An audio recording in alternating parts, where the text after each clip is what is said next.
Hey folks, it's Ridgar here, how you doing? Welcome back to Farming Simulator 19 here in Boulder Canyon on our hardcore series. Well, super hardcore series. Almost super hardcore series, I suppose I should say, because we do use autoloaders. And I'm still going to use autoloaders. Autoloaders are just going to happen. Some people have suggested that I should do another series, and that I should do a different, an actual hardcore series, because an actual hardcore series I would not use any autoloaders. No, I don't want to. That's the short answer to that one. I just don't want to. I don't like loading everything. I think autoloaders are, and I do think that they're an acceptable answer. And yeah, well, we could go over this and over this and over this. Some people like to use them, some people don't. And I've already been over this several times, but we won't worry about it today. But no, I don't have any plans to do any series that doesn't involve autoloaders of some kind. Whether it's the in-game ones or obviously with the logging, is the auto-loading trailer that we use. If there's another script that would have have a hired help picking up logs or something with an actual grab, yeah, by all means I could use that, but I don't really want to manually load loads and loads of logs, so I'm not going to. It's as simple as that. But anyway, we have almost finished doing our rowing up, and yes, we've still got these bushes and shrubs right in the way, so we will be looking to remove them. And what I looked at it a bit in the last episode, and I think we're looking at around about $50,000 in order to be able to get the equipment to plow up our field here. But that's only going to be the first step, isn't it? And once we've ploughed up the field, we've still then got to go for the next stages, and that involves the fertilizer and the seed and stuff. And for those, we're going to need the tanks. There's going to be an extra 15,000. I don't want to have to be driving back to the shop for every single pallet. I just think it's going to take too long. And it is a very, very long trip to have to do every single time we want a little bit more seed or a bit more fertilizer or anything like that. So I don't really think that that's a particularly viable option, to be honest. So we'll avoid doing that if we can. How big we make our first field, I'm not really sure. I was thinking perhaps of making 2 fields.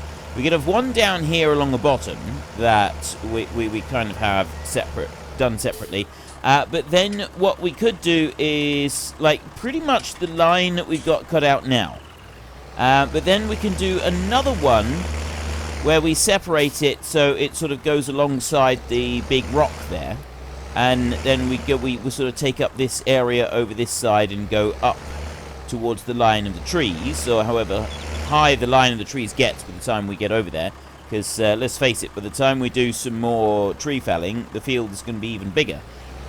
Or we could just do one field with kind of an island in the middle with that big rock just left as an island in the middle. Now, I've got the 2 trees right next to the big rock, and I did originally say that I didn't think that we should worry about doing anything with it.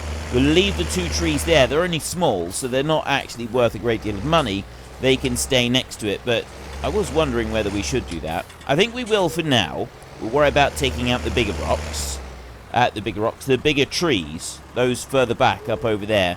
Right, we got loads of them all the way back through that we can work on. And then we'll see about removing the ones right up against the rock another time if we decide that perhaps we might need to. I don't think we will. I don't think it's going to be an issue at all. I don't think it's going to affect anything, ever. It's just too big they're 2 smaller trees, and being right next to the rock like that, we're going to need to leave a little bit of a gap around it anyway. This is why I don't particularly like this rake. Right, the turning circle on it is really poor, and so yeah, I'm not a fan of this thing.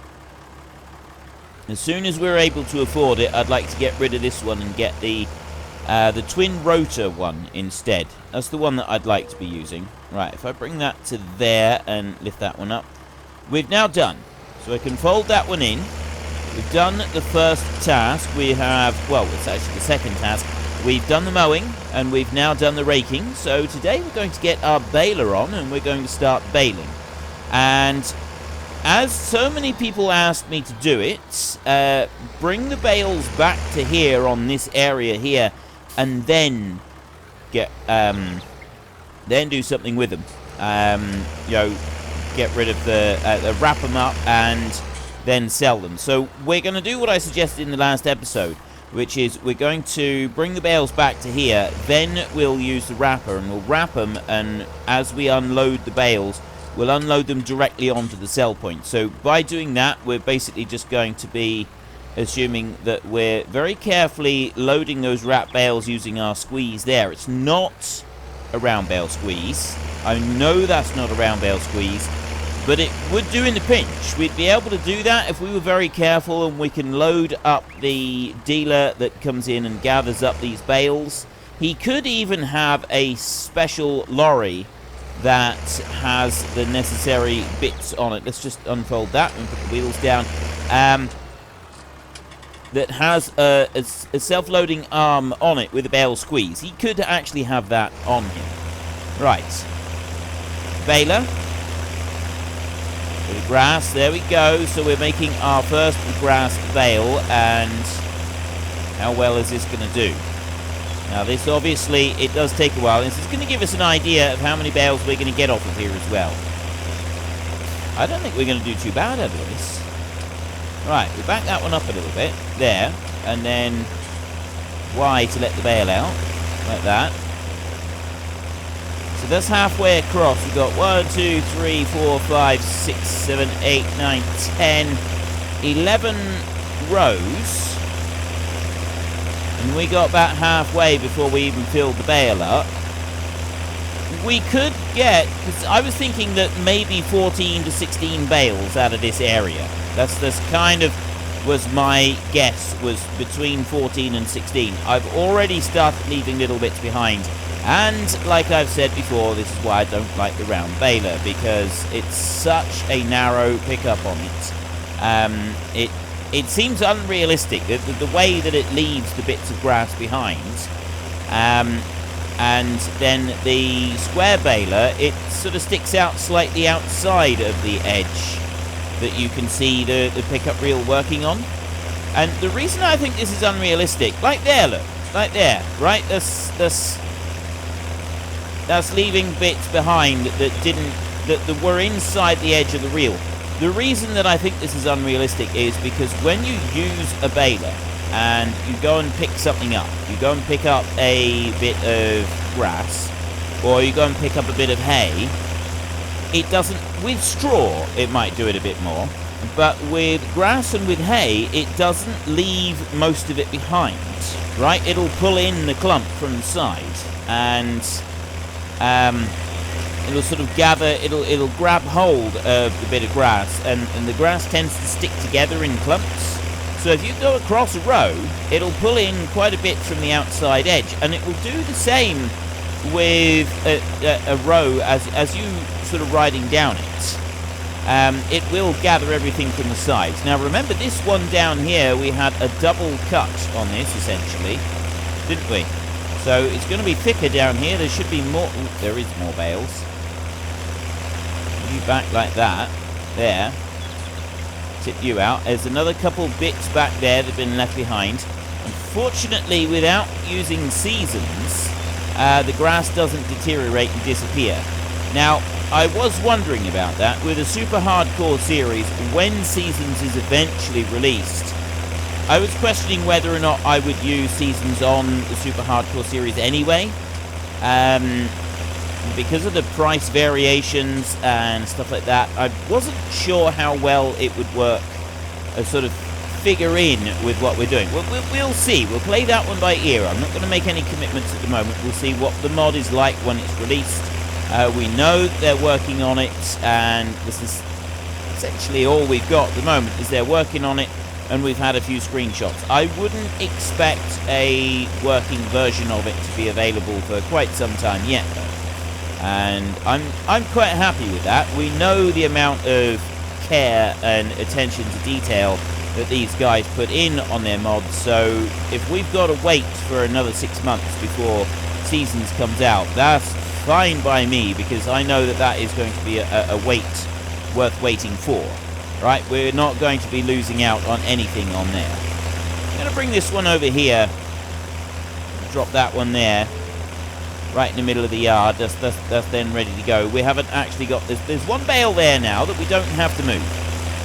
It'll make life a little bit easier for us. What I'm also going to do is I'm going to go over this way, and I'm going to try and pick up some of those clumps that we've left behind. So we've got one there, and we've got one there, and then there's one over there, and then we'll turn round, and yes, in real life you wouldn't drive across the end of the rows like this if you could help it, because it's difficult. It pulls in large clumps and you can end up damaging your machine doing that. Now, an old round baler, the one good thing about the really old, the older round balers, I don't know about the new ones, because I've not really seen them working, but whereas you had loads of shear pins on the square balers, you had shear pins on quite a number of different aspects of it, and those shear pins would break. If you pulled too much stuff into them, the shear pin would break, and this was actually a really good thing, having the shear pin break, because it meant that the rest of your machine didn't break. But with a round baler, you could essentially just keep stuffing material into the front, and it would just bundle it up into a ball. There was no great moving parts other than a chain just kind of turning it into a circle, and wasn't a lot else on it. So I don't know if there was much in the way of actual shear pins on the older round balers. I really don't, and to be honest, I don't know if there's shear pins on newer ones either. So if anybody does know very much, I would assume that there are shear pins or slip clutches or something on the newer round balers. Just because there's more things that the round balers do now, like you have knives cutting up the stuff, and you have it distributing a lot more evenly. And I'm going to zoom out a little bit. There. It's a very noisy machine, this. Just kind of knives and your bits distributing it more evenly, and also compacting the bale a lot more as you make it, whereas it used to be years ago that the old round balers, it didn't have anything compacting the middle of the bale, so the middle was always quite spongy, and then it would only sort of take on like be a thicker and more solid bale at the end of the making process, because the person making said bale would, like, it was the bit at the end that would cut. You'd kind of just keep going with it, and it would force the back gate of the baler open a little bit, and that would end up making the end of the bale, and kind of squash everything together and make a reasonably firm bale. But it wouldn't be anywhere near as firm as what the bales are now. You get the bales out of the new round balers, and they're pretty solid, because they pack them tight right from the very beginning of the whole manufacturing process. The manufacturing inside there. And like this one here, this is belts. The round balers that I seen didn't really they didn't have belts, they had rollers instead. The one I had most to do with was a very old class one, and it just had rollers on it. It didn't have belts. This one here has got these belts, and they pull tight. They're on a tensioner on the top. You can see right there, there's a tensioner on there, and that tensioner, see right in here, you've got these rollers, but you've also got this big belt in here. That belt in there, that just goes tight, and then you've got this tensioner on the top. And the way that it works is, as the first stuff goes in, it gets rolled up by the belt and the rollers. And the tensioner is keeping that belt at a set tension the whole time. So as the bale accumulates, as the bale builds up and is made, the belt, the tensioner on the top is pulled down. So the tensioner actually, you don't see it moving on the game, but it actually moves forward. It moves towards the cab as the belt spends more time taking up more space inside and sort of travels further inside the actual baler. And that creates an even tension across the entire bale, and so therefore the middle of these bales is a lot more solid than the older bales. So an older round baler, the middle of it is really quite soft. And yes, once you get the outside rounds onto the bale, it does improve it, but the middle is still very, very soft. You can take a fork and you can dig out the middle of a bale that's made. If you have a 30-year-old round baler, it's very easy to pull out the core of the round bale. It's very, very simple to pull it out, and it doesn't meet with a great deal of resistance. Whereas a new baler, you try and dig out the core on a brand new one, it's altogether different. You're going to struggle with it, just as much as you'd struggle with trying to pull apart the outside edges. So really, the only way that you do it with a new baler is to do the traditional unrolling, and that's what you would normally do anyway when you're feeding a round bale or something like that. They're very, very easy. You don't have to have mechanical help. If you can get them onto some kind of loader or tractor, or if you can get them onto a pickup or something like that, you cut the strings or cut the netting if they're netting, and this one's netting. A lot of the older ones had string, so it would take you 20 times longer to wind them up, because you'd have to put 1 or 2 strands of string around the entire bale and then wind it round and round and round and round and round and round and round and round, and it would take forever. Also, then it takes forever to actually cut the strings off. They're an absolute nuisance. You've got to keep cutting. You've got to keep searching for the strings, and yeah, it does take a while. But no, what you then end up with, bring that back over that way. Yes, gonna get it all. Is with the bale. For those of you who don't know about round bales, obviously a lot of you do, because a lot of you are farmers. But this is for those of you who don't know much about them.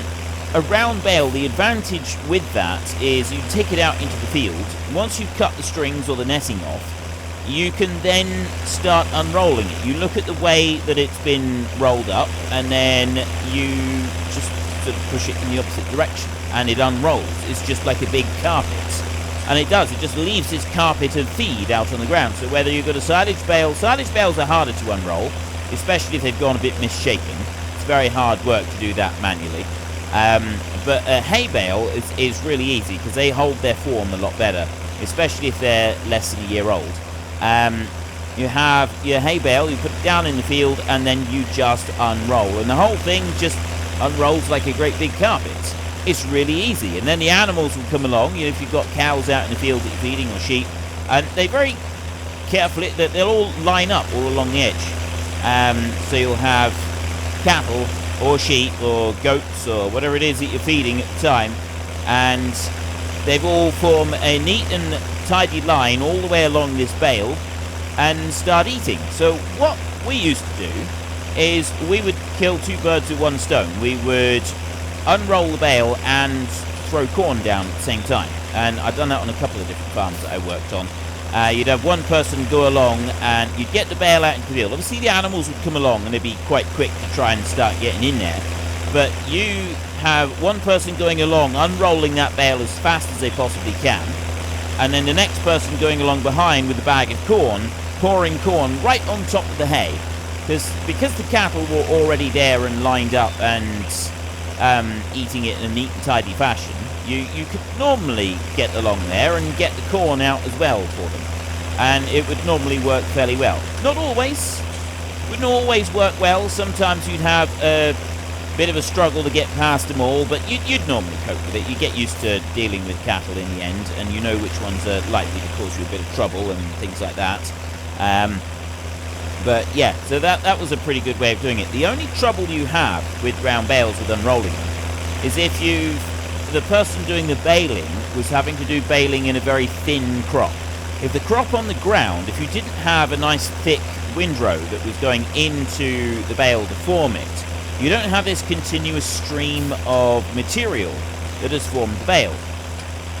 that becomes a problem, because when you start unrolling it, you've just got these tiny wispy bits, and it does make it more difficult to smoothly unroll the bale. You're constantly having to sort of break little bits off of the next layer in order to keep it going, and it is a lot more difficult. And you can easily tell as soon as you start unrolling the bale whether the person who baled it had a nice thick crop on the ground, or if it was a rather thinly spread crop. Just because the way the bale's unrolled, and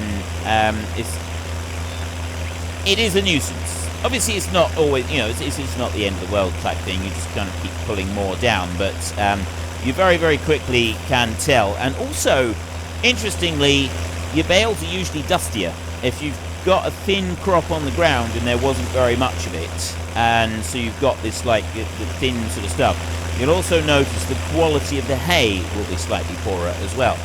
And not always. Obviously, there is exceptions to the rule, but this is what I've generally found, is the poorer quality hay usually comes from the thinner crop on the ground. Right, we mustn't forget that we've got a little tiny bit of stuff up this end.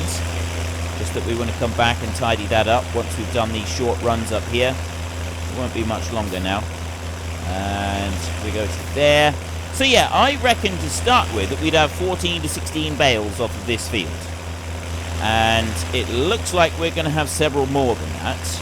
We're going to be doing a bit of loader work, gathering these up and taking them back over to the main area. But I don't want to, in the long run, I don't want to be doing too much loader work. It's not something that I want to spend too much time doing in this series, because if you do start doing lots of loader work, it's something that can kind of take over absolutely everything else.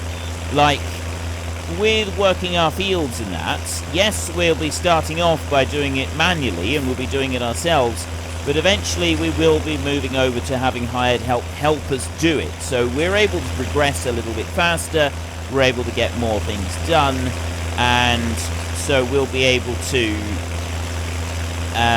sort of move things along. But the problem with loader work is you don't have that option. You don't have the option of having something else or someone else doing it for you. And if you do everything manually, if you're doing it all manually, like loader work off the field, loading the bales manually with a loader onto a trailer off the field, it does start to take over all of the gameplay. Yeah, you don't sort of have very much in the way of anything extra available to do anywhere else. It is entirely taken up with loader work and nothing whatsoever elsewhere.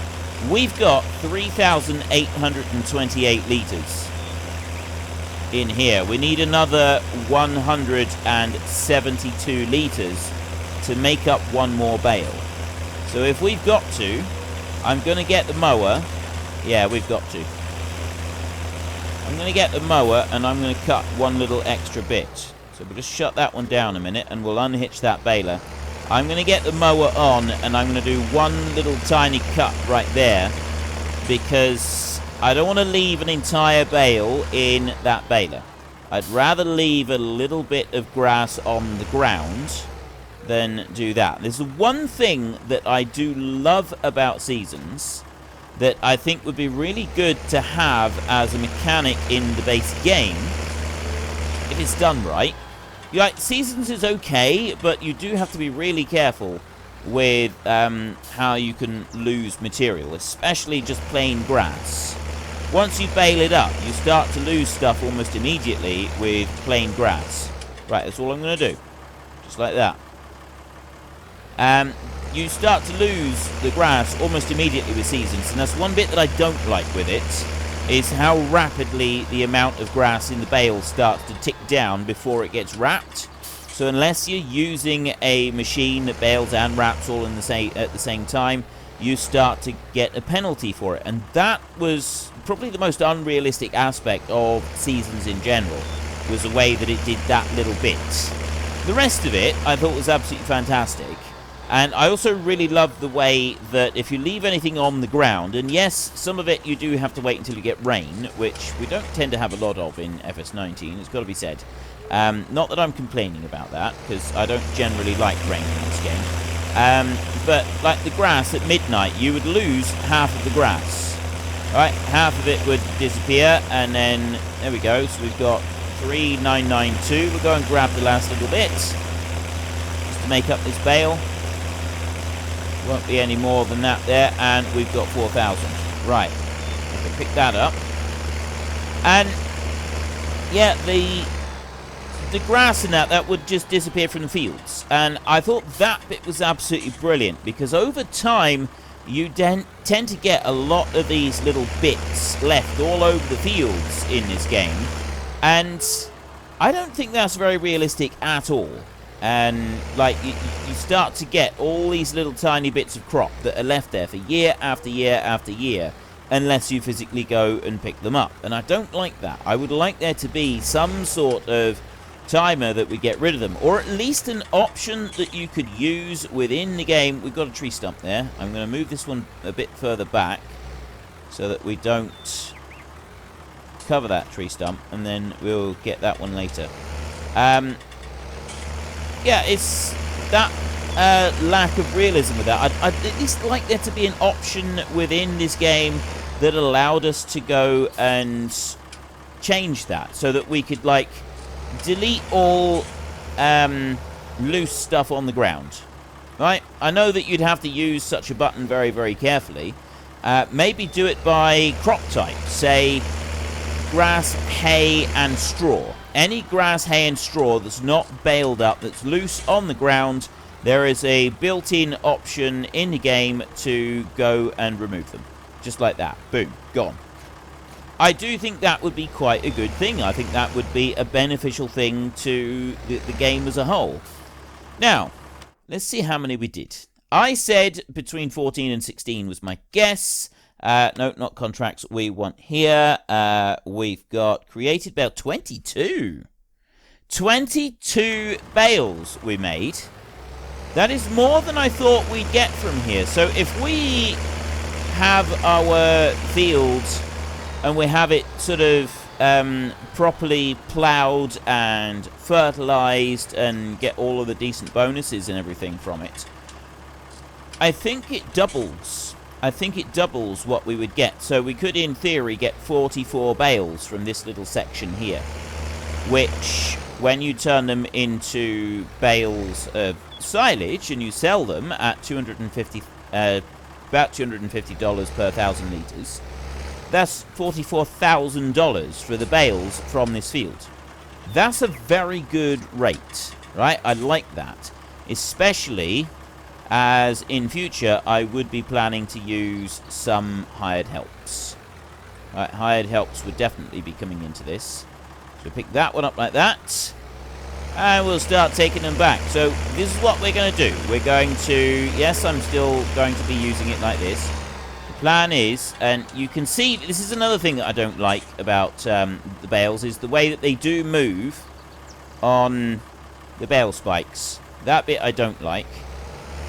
Right, the bale spikes, the way that the bales kind of move around as you drive around, that's something that I think is a bit poor. And what I might even do is just go and get the bales from further away and bring them up to the yard, and then these at this end, we'll go and gather them using the wrapper, and we'll do it that way instead, so we can get the wrapper onto the bale, and then as it wraps we can drive it back to the sell point, and therefore we'll be able to sell the bale nice and easily. Right, so we've got that one onto there, and then we can go to the next bale, put you down, hit you into there, like that, and immediately as I start moving, the bale is already sliding off that spike. I'm not even doing anything in the bale sliding off the spike. You've actually got to physically keep the thing up in the air like that for it to work. Now, that obviously this is not realistic. You would not drive around like this. But you can see it is definitely trying to slide its way up off of that spike. And it's only through me keeping it up quite high like that that it's not doing it. Although it seems to be doing it more when I stop rather than when I'm driving along. Yeah. A little bit unusual. Still, never mind. That's alright, we haven't got anybody that we need to worry about, and the ground is flat, so we're not going to be falling over or anything like that. We'll go and grab a couple more. If we do this a few more times, we've got 2, 4, 6 more, so we'll do 3 more runs with this. And then I think the rest of the bales in the field, we'll do that using the wrapper technique that I said about. We'll drive the wrapper out, and we'll use that one to pick the bale up. And we'll do it like that. I think it's just going to work out a little better for us. Right, you're obviously deciding that you're going to be really, really difficult for us now, aren't you? Yeah. See, you'll turn going the other way, but you won't turn going that way.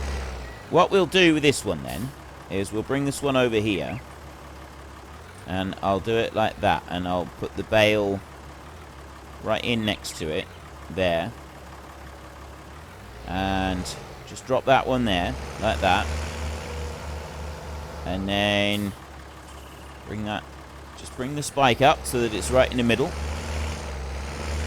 And then come around this way, and we should then be able to, if we line it up straight with the middle, we should just be able to go in and pick both of those up without any issue. So we want to lower that down to about there, so it's in the middle, straight into the 2 bales, and then we pick it up like that. And look at it. See? Look.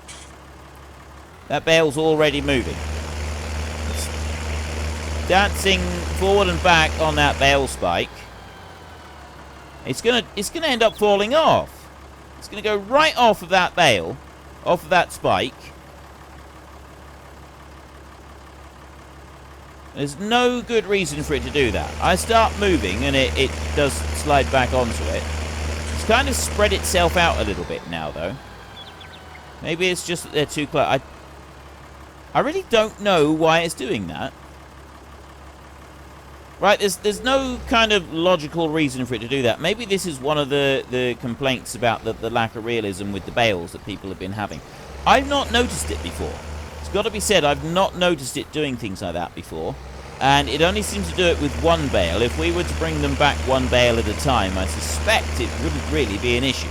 I suspect it's because we've got multiple bales, because we're bringing 2 back at a time. I reckon that's probably why it's doing it. Let's go and get this next one over here, look. Right. So we'll pick you up there. Bring that one back round, and we'll go over and we'll get that bale over there. Put the 2 next to each other. So yeah, I would like to get an auto-load trailer for handling bales as well. We could go with the various different stackers. We've got a cheap-ish stacker at the moment that's available in the shop. We've also got the Anderson DLC that'll be coming out very soon. It's going to give us multiple options for handling bales. All kinds of options for handling bales, some of which look absolutely fantastic, and I'm really looking forward to getting my grubby little paws onto them. But whichever way we do it, we'll have additional options for handling bales. So whether we just go for a straight auto-load trailer of some kind and do it like that. Yeah, look at this. Why are you... There. I do that. If I reverse you back, still looks a bit odd. Yeah, now it's stopped, but as instantly it started trying to move again. There we go. Right, well, we can take the bales out. The square bales, I think the square bales handle absolutely beautifully. We're going to go and get 2 more bales right now, and then that is all we're going to have time for in this episode. So in our next episode, we will... Well, we've got 3 bales to bring back. The next episode, we'll be able to start doing the wrapping and the selling of these bales, and hopefully we will start making ourselves an absolute fortune. This is the general idea. The idea is that we make ourselves an absolute fortune. It does look like we're not going to be making a vast fortune, but $22,000 is still $22,000, which, you know, it's the same as a load of timber. And okay, we need you to sit down there and behave yourself a little bit. 22,000, yeah, so it's like a really good load of timber, because the timber was generally, what, 17,000, 18,000 a load. So it is a bit less, well, it's a bit more than a load of timber, and there is quite a bit of work involved with it. But obviously, once we have cut back a lot of the timber is not going to be our only option. We're going to want other things. That bale, that one there is going to go right up the end of the bale. No, now it's just sliding back onto it. It looks a little bit strange. The shadows on it, because of the bright sunshine from behind us onto the bales, the way they're outlined at the moment, it kind of makes them look like they're superimposed onto the game. A bit like bad CGI effects. It really does. But anyway, like I said, that's all we've got time for today. So if you've enjoyed this episode, then please head down below and give us a like. And if you really enjoyed it, then please tell your friends all about me. Get them to come and watch as well. That would be awesome.